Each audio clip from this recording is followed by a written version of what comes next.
come across tons of people who have plenty of money, but they're miserable. They don't have life. And, I think prosperity is all inclusive of all the things that we desire in life. It's the joy, it's the happiness, it's, that feeling of success. And we can be prosperous with little money or a lot of money. It all depends upon how we perceive it. Hello, everyone, and welcome to the Moeller Real Estate and Business Podcast. I'm your host, Phil Moeller, and on this podcast, we will be interviewing guests that have made their mark in real estate, in business, and in other areas of life. Listening to podcasts myself has helped me in so many different ways and continues to do so. If you're a real estate investor or an entrepreneur, or aspiring to be either, or just someone that wants to learn, you've come to the right place. An easy way to have an impact is to share this episode with friends or family, provide a review, or just spread the word. We greatly appreciate it, and now let's get to the show.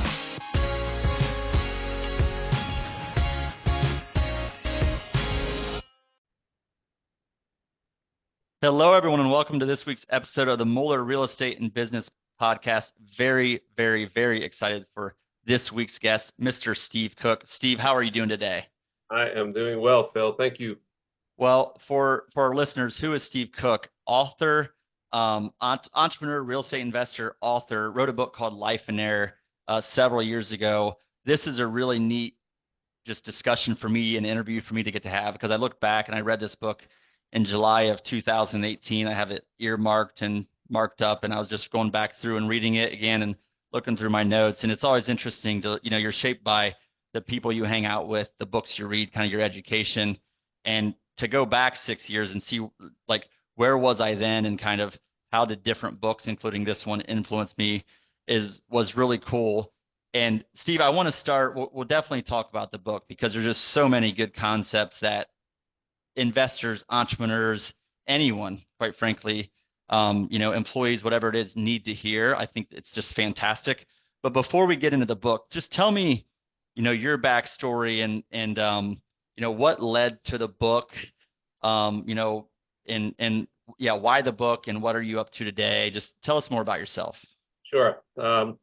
Well, I was an entrepreneur all my life. I mean, coming out of high school, I wanted to be in business for myself and pursued all different kinds of things, failed at all different kinds of things. I had restaurants at a young age.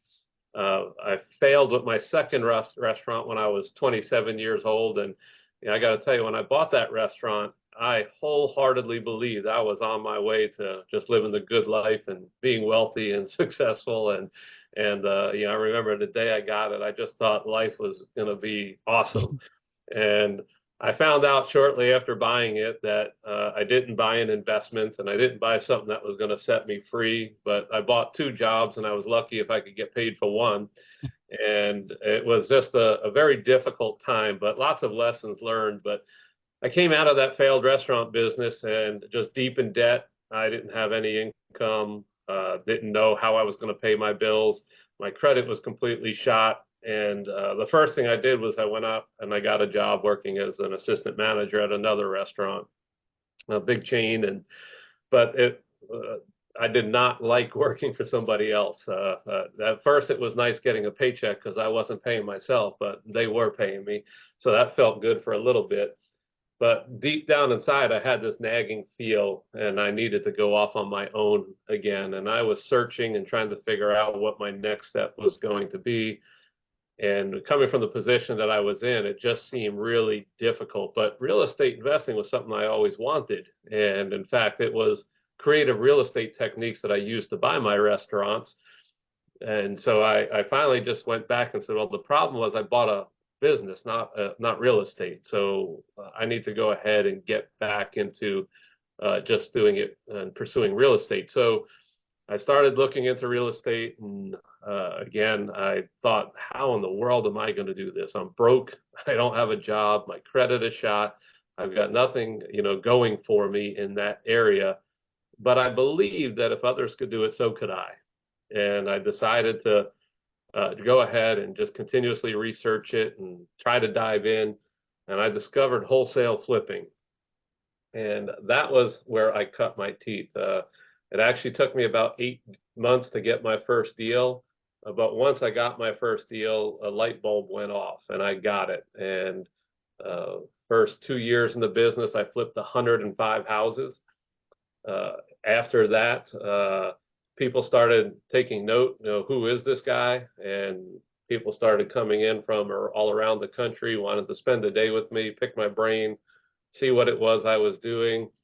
I never in my wildest dreams thought that I would write a book or stand in front of a room teaching people how to do this. But the first book that I wrote was called Wholesaling for Quick Cash. And the intent behind that was to try to free up my time. I was spending so much time helping people. I thought if I put it all into one place, that would free my time up. And it did the exact opposite. The book just took off, started selling like crazy. The demand for my services and things just started growing more and more. And I thoroughly enjoyed it. I loved helping people. I loved helping people become successful. Uh, Real estate investing has treated me really, really well. But there was one thing that I started seeing is that the more I started teaching people, I had some students who became very successful. And then I started seeing that their marriages were becoming dysfunctional. Their families were dysfunctional. There was a strain and a stress that was taking place because they were putting so much emphasis on succeeding in business that they were failing in the areas that were more important. And that was what really led me down a different path. And, eventually Lifeonaire became the thing that I was passionate about and wanted to start helping people to not only be successful in business, but to be successful in life as well. And so we do both today, focus on both of them. And I want to come back, or we'll talk a lot about Lifeonaire, but I want to talk a couple things that stood out. So first of all, I think for the real estate investors, wholesaling, I have not done wholesaling personally, so I don't know this, but just from observing a lot of other people, wholesaling can be a grind, can be a lot of work. But if you learn it and you can do wholesaling well, I think it's like the major key there. I think, you tell me if I'm wrong, is being really good at sales and marketing up front to find deals and locate and identify deals, and then maybe be creative in getting them done. But just if you get really good at sales and marketing and how to find deals, which wholesaling I think builds that skill set, that can cascade, I think, into a lot of other areas of real estate. Absolutely. So, because I wrote the course Wholesaling for Quick Cash, people would ask me all the time, where should I get started as a real estate investor? And my response was always, well, it depends. And most people thought that I was immediately going to say wholesaling. And unfortunately, within the industry, they would tell many people, oh, this is where everybody should get started. And I don't agree. It really boils down to what your goals are, what your strengths are, what your skill sets are. And as a coach, that is one of the things I'm very particular about is I'll sit down with a client and I help them after I get to know them and get to know what their goals are, what their strengths are. Hey, what's your credit like? How much cash do you have? Then we develop a plan that works for them. And there's just so many different ways you can go about real estate. Yep. But like you said, wholesaling, that was all I could do at the time. I had nothing to contribute but time. And I didn't have any expertise, no experience, and didn't have money or credit or anything to bring to the table. So I had to just really grind it out and put the time into going out there and finding good deals. And that was the perfect place for me to start. I could make money quickly, and I needed money quickly. I didn't know how I was going to eat this month if I didn't do a deal, when I first got started. And we'll talk about the different phases of just kind of financial freedom and the steps that you have there. The other thing that stood out is when you were talking about wholesaling, this isn't a comment about wholesaling, but just anything, is it took 8 months to buy the first deal. But then when you take action, like I'm sure you were educating yourself, you were studying, you were maybe talking to other people, but when you take action, it just clicks. And it clicked, and it's like, okay, this makes sense to me. I now have the confidence. I know I can do it. 2 years, the next 2 years, 100 houses, which is, I don't know, a lot of 28 houses per month on average after not doing a single house for 8 months. So just the confidence, and when it just clicked when you bought that first one, it seems like. Yeah, there was a light bulb moment. It was just an aha. And I'll tell you, for me, what it really was two things that came out of that first deal. One, I understood what a motivated seller was. Uh, until you really experience that, I mean, we could talk about it in theory, but until you have somebody begging you to take their house from them, and they don't care how much money they're going to get from it, it just doesn't make sense. Mm-hmm. And the other thing, being a guy who was broke, uh, the thought of somebody putting money up, or the idea that there were people who actually had a lot of cash in their accounts to pull these deals off, just was hard to comprehend. But the moment I got that first deal under contract, I immediately had somebody willing to write me a check to pay cash for the house. I had another person who wanted to partner with me, and he'd put up all of the money.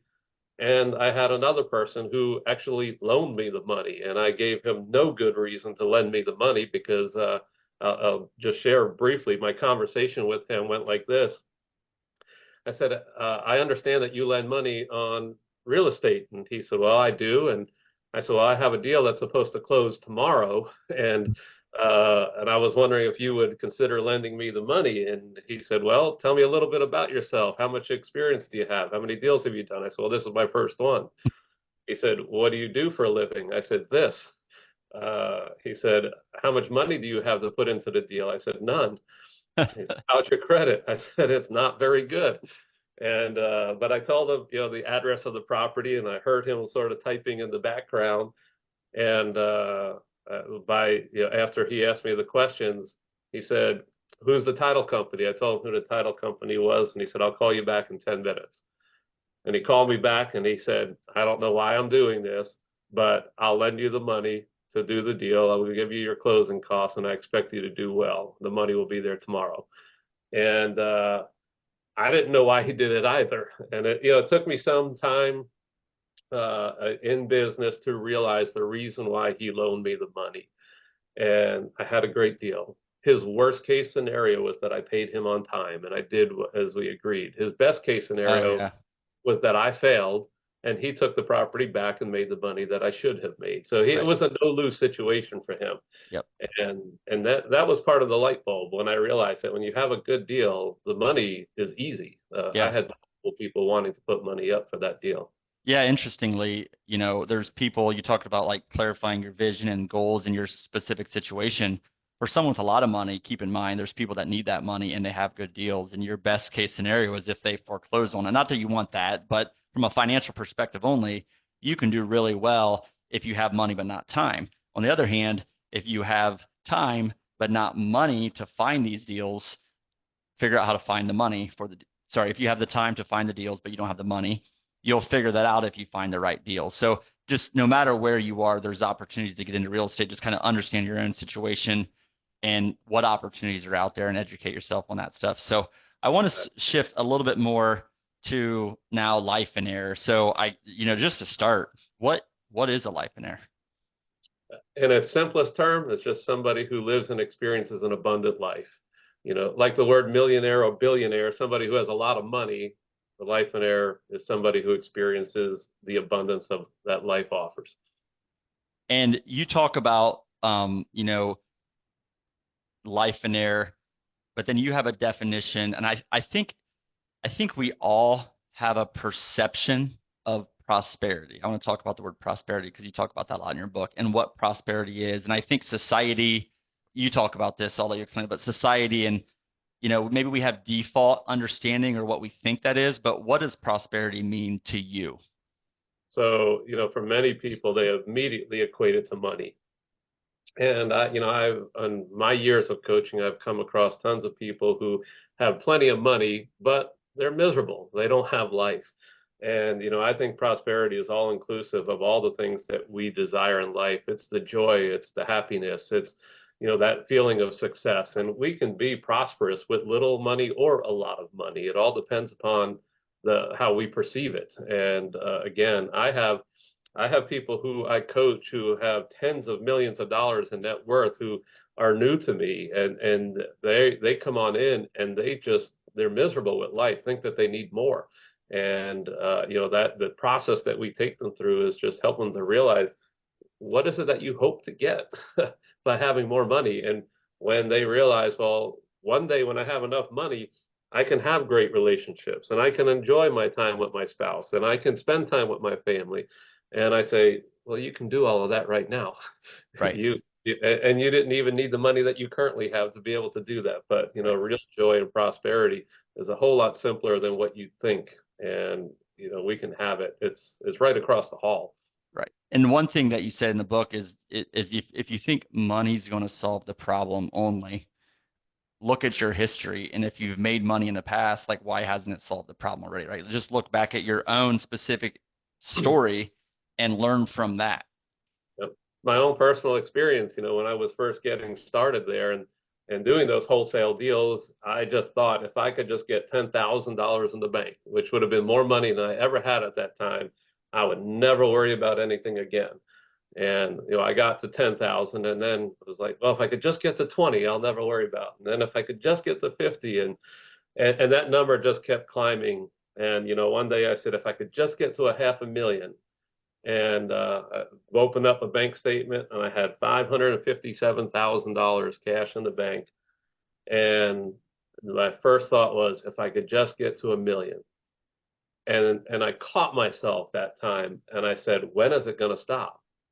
And there's something wrong. I keep on thinking that I need to get to that next level. And there's so many people who that's the way that they operate. And I get it because I was there. And believing that if I just had more, things would finally get better. And fortunately for me, all that stuff happened over a course of a few-year period. And I thought it was only 3 years ago that you believed if you could just get $10,000, life would be awesome. And now you got over 500,000 and you still think you need more. Right. Right. The goalpost just can keep moving if you're not specific about what you if you're not specific about what you really want, which is a vision. I want to come back to that because you talk about the different steps and stages and phases of money and freedom and prosperity. But you also talk about choices, and the choices we make either give us life or take it away. Explain that, and like what are some examples of those choices on both sides of that fence? So most of the time, everyone is making decisions that they believe are going to be the best decisions and it's going to get them what they want. I find that almost everyone makes decisions based off of what's going to get them ahead financially. And they're not paying attention to what it is that's going to get them what they want in life. And that's just the way that we've been conditioned. I talk about the board game life. It's a game that we play as a child, or as adults, we play it. We play it with kids. Mm-hmm. And, if you really pay attention to that game and the object of the game, we start out first and foremost having to make a decision as to whether or not we're going to go to college or if we're going to go and get a job right away. And the reason why we would decide to go to college is because we could get a job making more money. And if we want to win the game of life, it's all about making the most money. Whoever, as we play that game, whoever has the most money at the end of the game is the winner of the game. And we're conditioning ourselves as we play that game and conditioning our kids that the winner of the game of life is the person who makes the most money. And I challenge people, well, what if the winner of the game of life was the person who had the best life experiences? Would you play the game differently? Would you make different choices? And or what if the winner of the game is the person who brought the most glory to God? Would you live your life differently? Would you make different choices? And so the choices that we make are guided by what it is that we're moving toward. What is, and you were going to bring up vision, the vision that we have for our lives. And outside of having a vision, we live what the world around us tells us to do. And, we come out of school, we live in a society and a culture that says, go out and make the most money you can because then life is going to be good. And so most everyone, the choices that they make are going to be geared toward what's going to get me ahead financially. And they give little consideration to what the cost of that might be in Yeah. regards to life. So I want to go there. So vision. So why a life vision and how do you create one? But my opinion of this is, and you were starting to say this, I think, but so often, first of all, so many people don't spend any time on creating a vision. And because of that, if there is a vision, it's on default. It's just whatever happens to them, and it's based on what they see from other people but they probably don't dig in. And you talk about this in the book. They don't dig into like whose life, like who do you want to be like? Whose life do you want to quote copy, or you maybe don't use that word, but it's just a lot of times the big thing is it's on default. It's by accident. And Mhm. you talk, there's different stages and phases I talked about. Number one, you say, is creating a life vision. How do I do that? So that is by far the most important part. And apart from that, most people are just going to live life aimlessly by default, like you said. And that default is often going to be living the life that your parents expect you to live, or your siblings, or even trying to impress college buddies or things along those lines, and you don't ever give consideration to it. I also want to comment on another thing that you said, that most people don't do it, and I would say that the majority of people spend more time planning a party or a weekend getaway than they do planning their life and taking the time to really decide what is it that they want their lives to look like.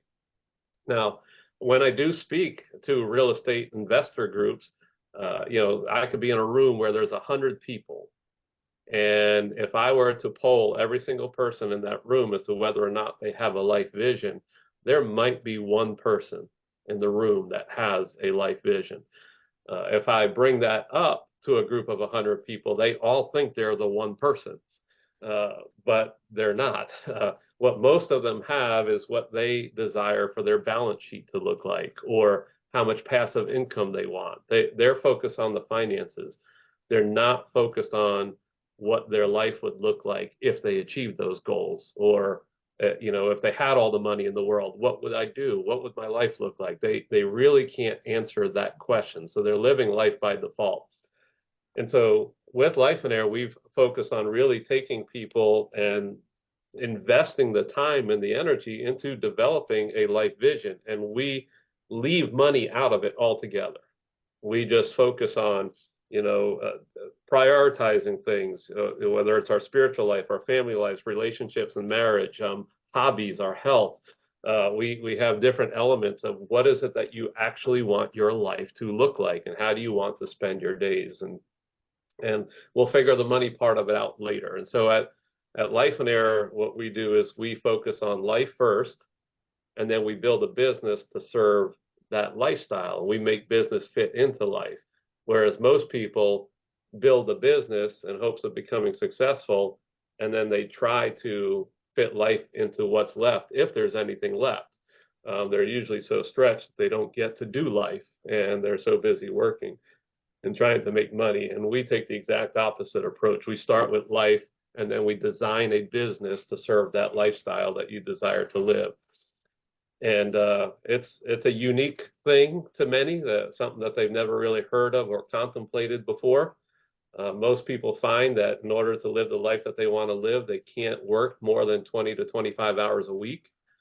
And they have a hard time comprehending, how do I make a living working only 20 to 25 hours a week? And we say, well, that's why you have to design your business to be as profitable as it can possibly be in that 20 hours.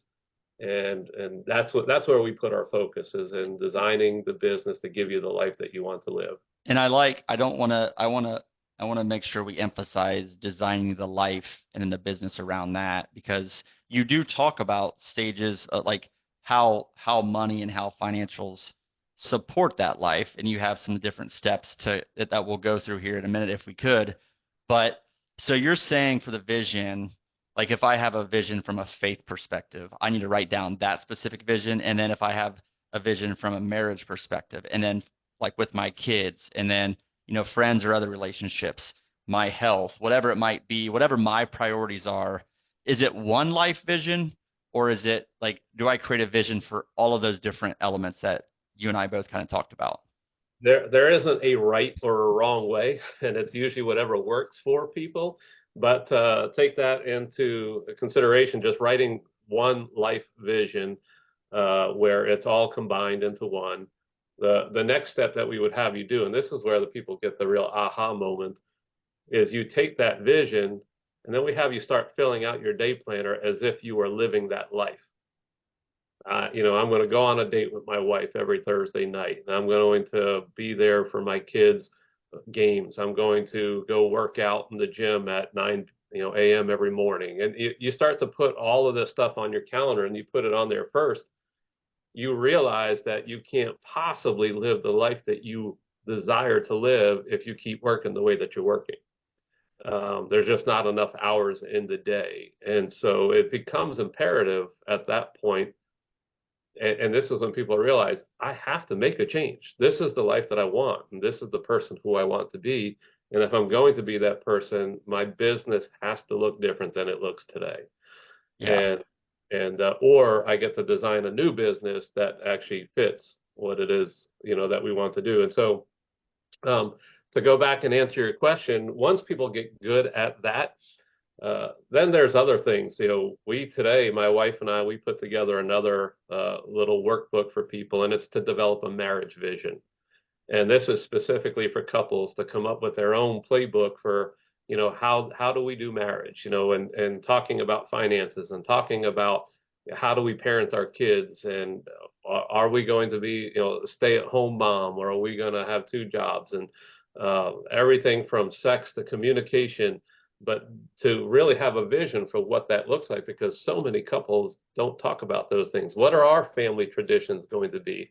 Let's not argue about what are we going to do on Christmas. Your family did it this way and my family did it that way, but taking the time to come together and say, well, this is our family. How are we going to do it? Yeah. And to get on the same page. Well, one of my I'll say just on that topic, for the first time 2 years ago, December of, I guess, 22, and then again last year in November, we went on a trip specifically to kind of build out like a 3-year vision of what we wanted different areas of our life to look like: marriage, kids, health, all those things. And just to do that for us, to do that at home, we have 5 little ones at home. So just to be able to do that and focus on it for more than a minute or two at a time is not the easiest. So getting away, maybe, I mean, one of your visions is do that every year or whatever it might be. And you might have a different approach, but it was really impactful because then throughout the year, when we're doing different things, including even if business is a part of that vision, we're aligned on that. We've talked about it and we're supportive of each other versus resisting or fighting each other a lot of times. So what you just said there about the marriage vision, I think is a really important aspect of how all this works together. That's awesome. And, on the parenting side of it, we've been emphasizing even a parenting vision more often. And but I agree with you. You get away for a few days to do this because it's so hard to do in the midst of day-to-day life. And when day-to-day life is hard, the thought and even trying to have a vision and dream of what life could look like, you're like, that'll never happen. Why are we doing this? Right. And but you get away, you remove yourself from your day-to-day, and you invest the time into it. Parenting visions have to be updated regularly. I've got 5 children too, 6 grandkids already, but still have three of my boys at home, and they keep me really busy. But it constantly changes. We have to talk about, what are the rules going to be around technology? What are the rules going to be around dating? And when they're young, that's not important to you just yet.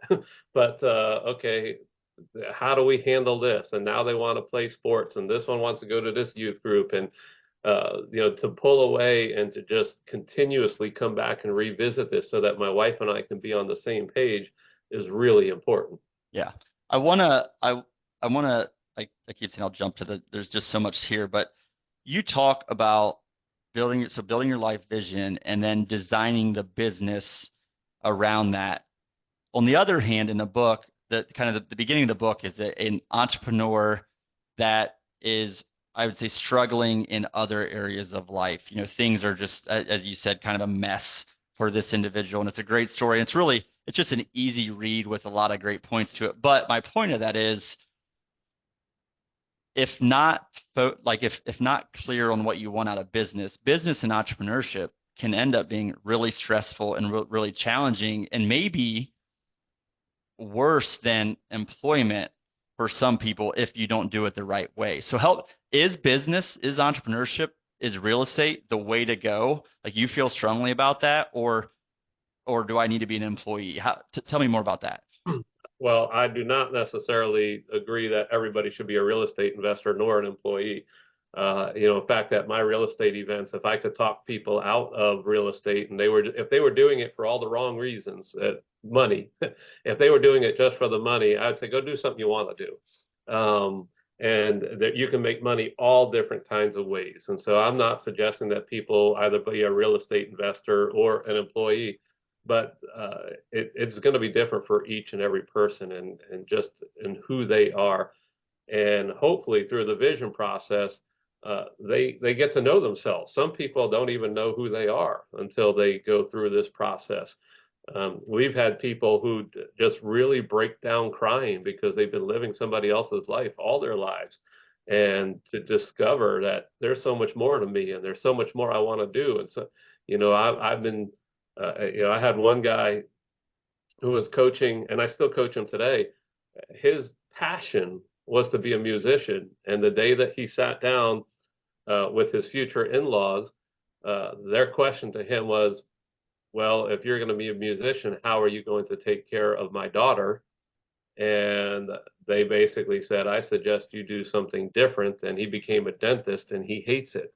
And, but that one time somebody else wrote his vision for him and guided him. And he so badly wants to get out of that because it was just not something he was passionate about. But little events like that in life can really lead us down a path of becoming who we don't want to be. And so, the vision is really powerful in helping people to discover, am I supposed to be a real estate investor? Am I supposed to go into business? Am I supposed to go into ministry? Do I just get a job? It's wide open. And my goal is to really help people to find fulfillment wherever it is they land. I didn't think about creating a vision and the self-awareness that creating the process of creating a vision can build. And it's just, the other thing is, it's amazing how much other people and what we think other people perceive or tell us dictates often how we actually live, what we actually do. So I really like that. So the first step is vision, but then there's also, so finance. So we've designed this, we have a plan, we've time blocked, we put the most important things into our calendar. So now we have to figure out, though, that money is an element of this, right? You do talk about money in the book, and I think in your courses and with your clients. So, the other, you make ends meet, excess cash. There's kind of a process to build out how to support this vision. So tell me more about that process. So, when people do develop their life vision, I highly encourage to put in that vision to live a simple life. If you desire to live an extravagant life and to, live this full lifestyle, immediately when you really can't afford it yet, you make things complicated. You have to work more. And so the stage one is developing your vision. Stage two is meeting your needs. And if you live a very complicated life, you have to work a lot more just to meet your needs. There's more money you need to make, and so you're putting a lot more pressure on yourself. Where if you choose to live simply for a while, you can get through stage two much easier. And so we find that many people, when they're young and they get married, they want to live the equivalent lifestyle that their parents live, who are in their 40s and 50s and 60s. And, they want the big house or bigger house than what their parents own. They want nicer cars than what their parents have. They want to go on better vacations, and they're financing it all. They're going deep into debt to make all of that happen and to experience that today. And the choices that they're making is affecting what they can do moving forward, because now they have to work so much to maintain that lifestyle. It affects couples because now couples aren't spending the time with each other that they did when they dated.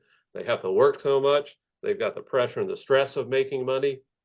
They don't realize how much debt really controls them when they start trying to finance that lifestyle at a point when they're not ready for it yet. They can't afford it.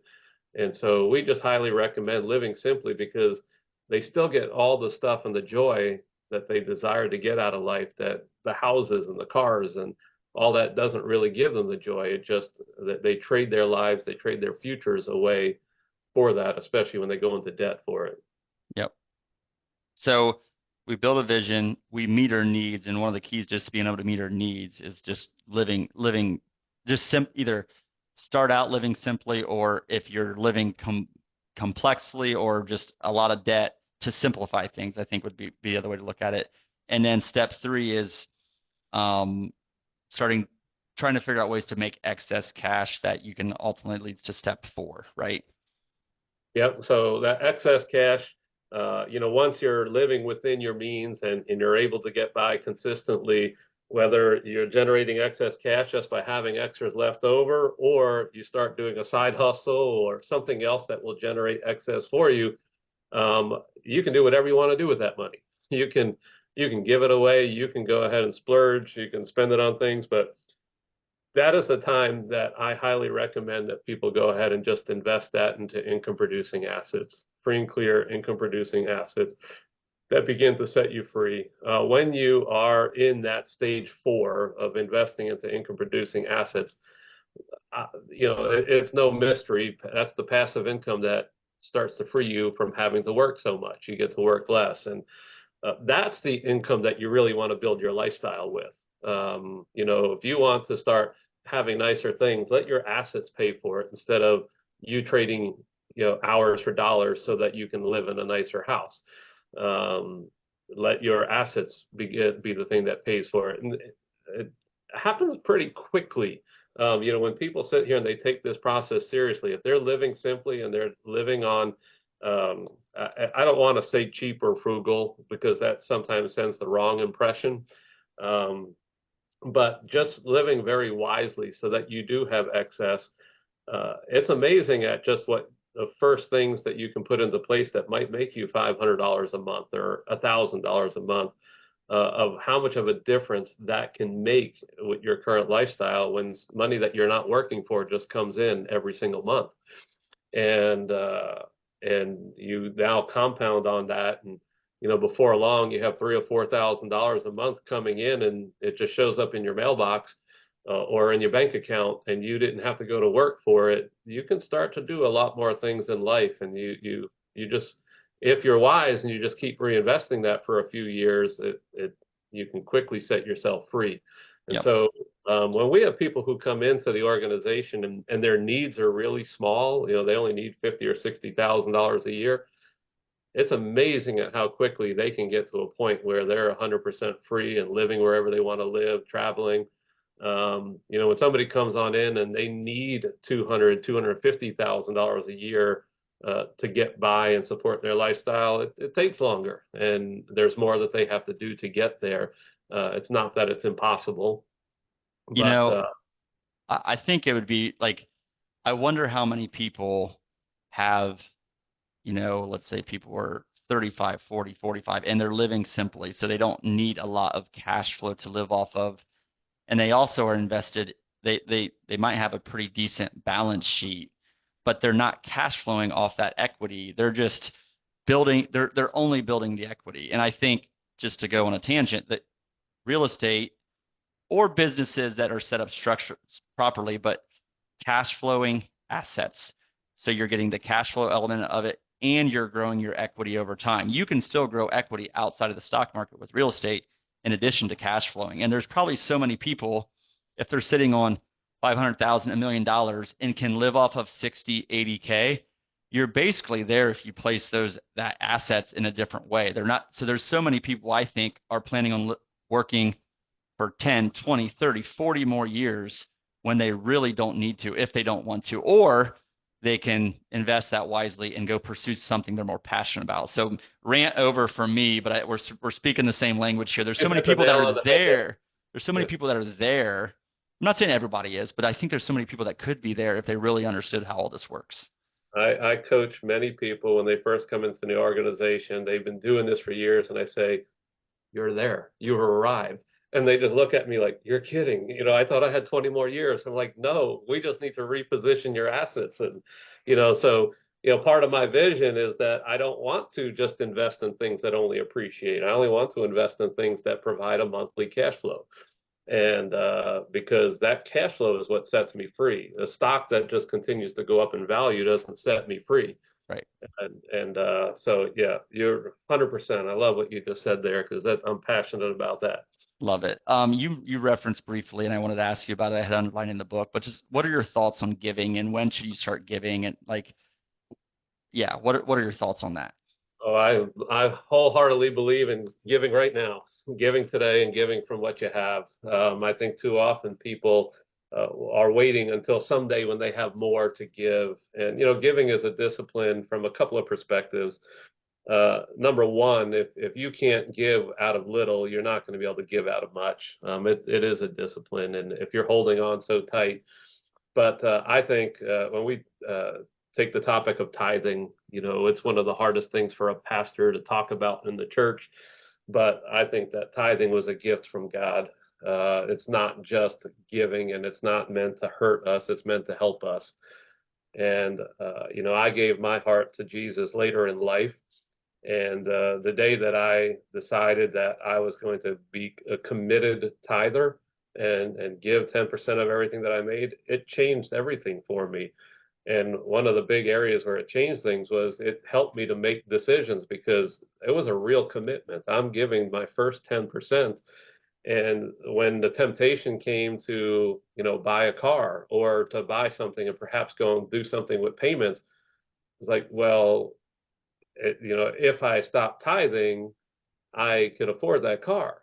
But then it was my commitment was a real commitment. I said, well, no, I can't do that. My commitment is to give the first 10%. And it sort of forced me to live within my means. And that's when I began to prosper. Um, when I learned to live on less is when it was the day that prosperity really, from a financial perspective, really kicked in for me. And there's a lot of different verses in the Bible that says just the more you give, the more you shall receive too. So everything you just said there, absolutely wonderful. Uh, another thing that I think about, and I don't know how, I'm curious your thought process on this for you personally. To whom much is given, much is required. So this stuff. You're skilled at communicating this, at teaching this, but you're also trying to live it. So if so, you're thinking about, I want to be. You have 3 kids that are still at home, 5 kids, you got grandkids. So you're designing your schedule around being with your family, your marriage. Those things are all of priority. But at the same time, you have these unique skill sets where you can have a big impact and help a lot of people do more of that. So how do you balance those two things personally? So, I mean, the interesting thing is that I have really decided to just work with a smaller group of people. And I'll just back up a little. When I decided to start doing a mastermind and coaching group, that was back in 2007 was when I initially launched it. So I've been doing masterminds for longer than they've been cool. But my initial take was I wanted to have a significant impact in the lives of a few people rather than just skimming the surface with the masses. And I was figuring out what's the best way for me to do that? What model does this need to look like? And I just landed with Jesus and his disciples. Jesus spent years with 12 guys who, because of the time that he spent with them, my life has changed today. There's billions of people through the model of spending, journeying through life with a small group of people and making a significant impact rather than trying to do it with the masses. So that's been the model that I've been following. I've been coaching just small groups of people who I've been spending many, many years with, journeying through life with them and impacting them the best that I can, and then trying to multiply through them, creating other people who will do the same thing, equipping them to go out and do the same, which is exactly the way Jesus was doing it. I've written the book to try to share the principles with people. Lifeonaire does do some workshops to help people with developing their vision, allow them to come out of their day to day. But I've been feeling tugged to really get out there and share the message with more people. And we there was a day when I was much more out there in the world of real estate investing and things like that, where I was very, very well known. But we're going to leverage social media today to take these concepts and really start sharing them more and just putting it out there. And it's just going to be my way of giving back.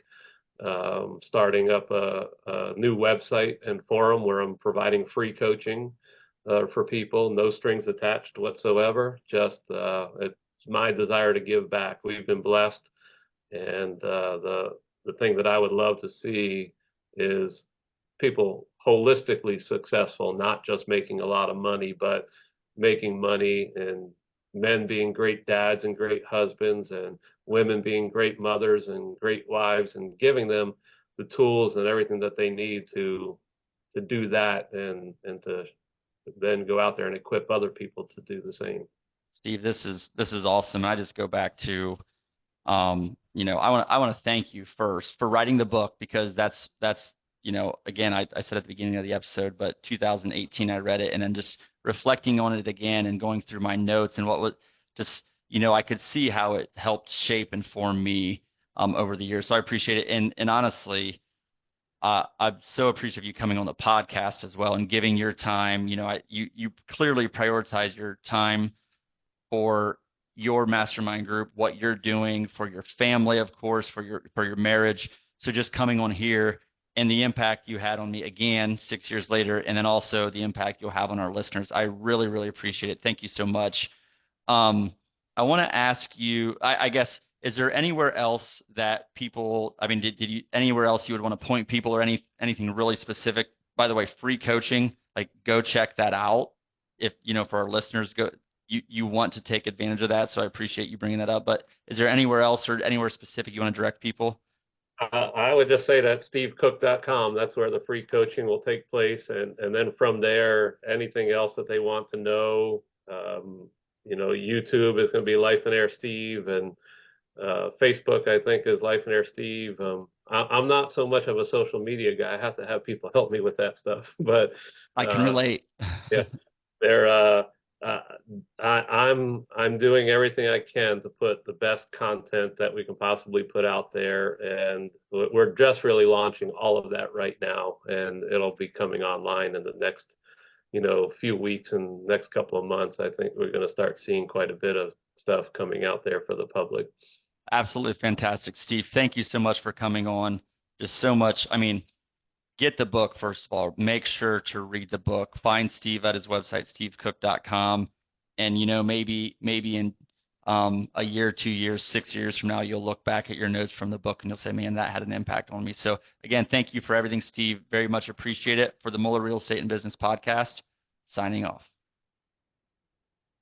Thank you for listening to the Mueller Real Estate and Business Podcast. We hope you found today's episode helpful. If you know current or aspiring investors or entrepreneurs or anyone that would benefit from today's episode, we appreciate you sharing it with them, or better yet, providing us a 5-star review. To learn more about Mueller Real Estate, visit our website at www.muellerre.com. You can also sign up for our newsletter or local events via our website. In closing, I encourage you to be purposeful in all areas of life, educate yourself, network with others that have been successful, take action, and lead. Thank you.